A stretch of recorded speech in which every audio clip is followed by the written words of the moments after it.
Bihu is the folk festival of Assam.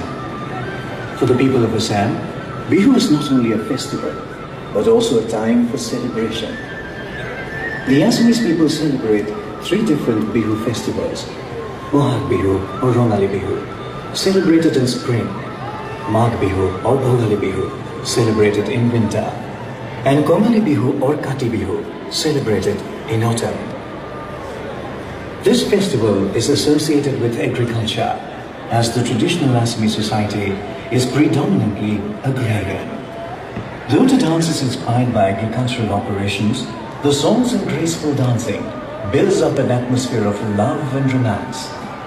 The dance has been noted for maintaining authenticity and at the same time displaying the traditional Assamese handlooms and handicrafts in all their beauty and glory.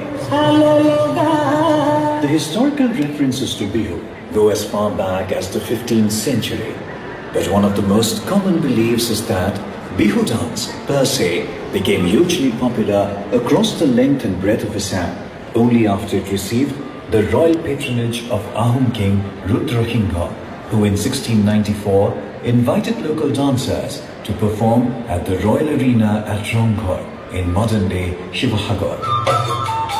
While some historians do refute the claim, till this day, Bihu is celebrated with much pomp and show at this historic site. One of Asia's oldest amphitheatres, the Ronghor, is a monumental edifice of Ahom architecture, built for the purpose of royal entertainment or Rong. To this day, this 2-storied structure stands tall as a symbol of the glorious history of Assam. Ladies and gentlemen, presenting the vibrant folk dance of Assam, Bihu.